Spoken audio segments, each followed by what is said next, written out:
I think the C50 will be the most consequential camera that they've ever released. I think the price point could be a little bit lower, but I understand for what we're getting, it is worth it. I think this year with an R7 Mark II drop, I think this year with an R6 III, to be able to take that $2,000 to $2,500 crown, I just think that Canon's doing everything that they need to do to attract newer people into the fold. I think that they have cameras at different price points, and I think that even just the possibility of open gate in the C50, bro, go and give that to the C400. Go ahead and give that to the R5 Mark II. Go and let that come over to the R1, like today, and a firmware upgrade. Even if you have to wait until the C50 drops, let us touch that, because if that happens, we the new Lumix. But we the new Lumix. No. And I say that not in the sense that like, hold on. I know that we're the Goliath in the situation. I understand. We're the Goliath in the situation.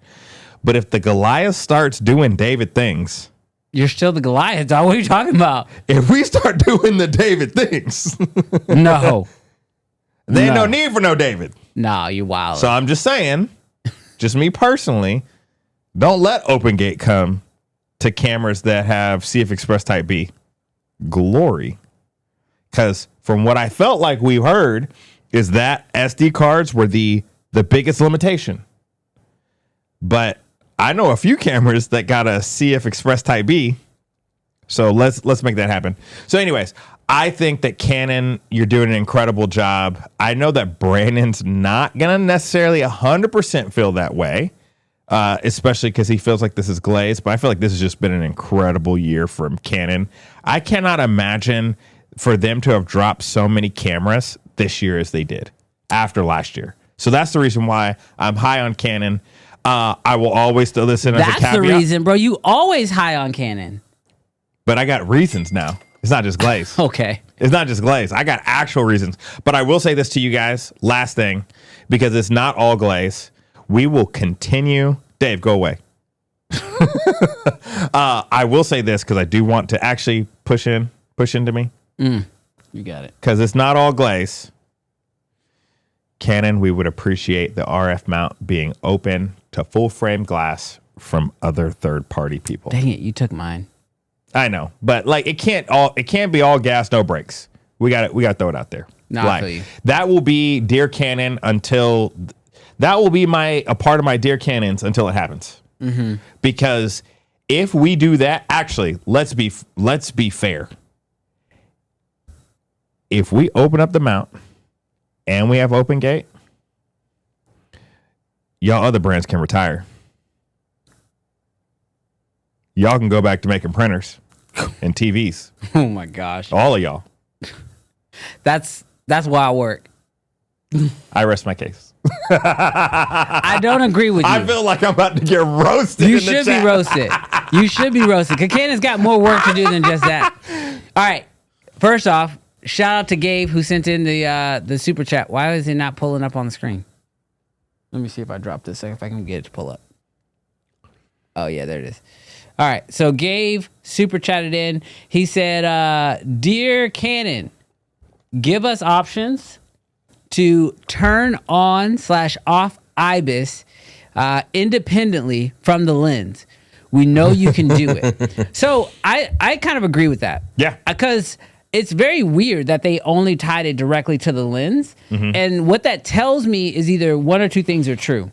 Either the lens is doing all the work. Mm-hmm. And the camera is actually doing very minor, because to me, the reason why you wouldn't do that if you're a brand is if you want someone to be able to turn the lens off, but then you let the camera do the work, but the camera is not that good, and you're letting the lens do all the heavy lifting. Yeah. You don't want people to see the difference, to see like, oh, the camera, I'm paying for IBIS, but I'm not really getting any IBIS in the body.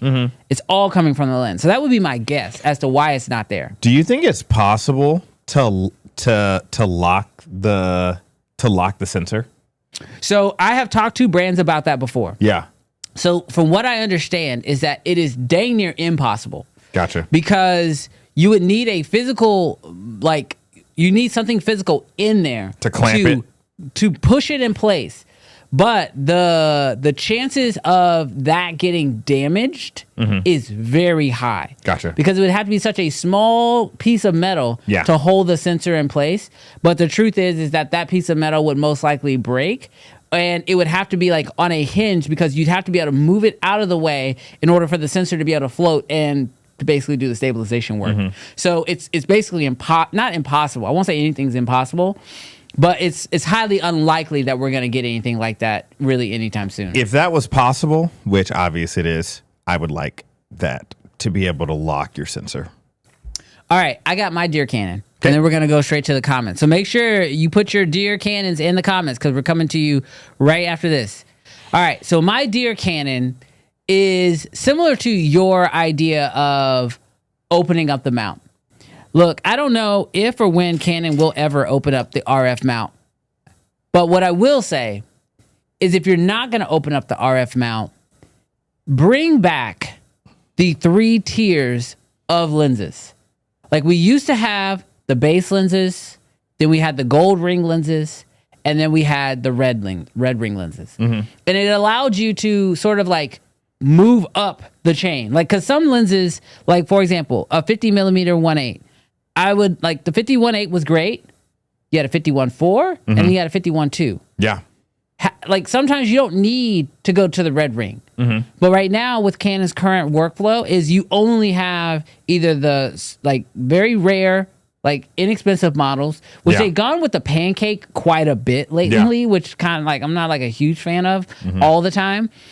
Or you got to go with like the red ring $1,500, $2,000, $2,500 lenses at a bare minimum. Yeah. And so it's like if you're not going to open up your mount, then at least give us more options even within the same space. And the VCMs, while they're great, yes, they're the cost of the EF red ring lenses, where the RF red ring lenses, not all of them, but some of them, they've gone even higher. Yes. Yes, 100%. And so what I'm looking for is if you're not going to allow Sigma and Tamron and all these other companies to make budget versions of some of your lenses, you do it. And like they've shown that they will. Like with like one of my favorite lenses that I own is the 14 to 35 f4. It's a more affordable version than the 15 to 35 2.8 because I don't always need 2.8. Yeah. Like I don't always need 1.4 or whatever. Like I'm okay getting an f4 version of a lens. So I think that Canon, if you're not going to open up the mount, definitely give us some f4 versions of some of your lenses. Yeah. And then the other thing I'm going to say, dear Canon, because I'm never going to stop asking for this. I want the R1C. I get that we have an R50 and I get that you have a cinema line to protect, but I want a full size R1, R3 body style that gives me photo and video. But I want it like the original 1DC where it wasn't 2 different menus. I want one menu. I really just want, it's so close to the R1. I need you to clarify. What do you feel like the R1C is going to do differently than the current R1? I think I just want more of the cinema features, like de-squeezing for anamorphic. I want the like some of the metering tools and some of the focus pulling tools that you get in those. Now, if they want to just bring those over to the R1 in a software update, then I'll take that. Yeah. But it's more of like how I work with cinema cameras. Now, don't get me wrong. I know what I'm asking for. It's kind of dumb because they're like, that's a photography camera brand. And if you want cinema stuff, go use a cinema camera. But realistically, what I'm really asking them to do is just upgrade the R1. The R1 would, like the R1, coming from me, is a diabolical camera. It is incredible. Gosh, if they added some of the cinema features to it, gosh. What else you looking for? Hide your kids, hide your wives. Hey, thanks so much for checking out this clip. If you enjoyed it, do us a huge favor. Hit that subscribe button so you don't miss any other content just like this. And if you didn't like this video, it's not my fault that Canon rumors are better than their actual cameras. I'm just reporting the news. Gosh, all these Canon haters.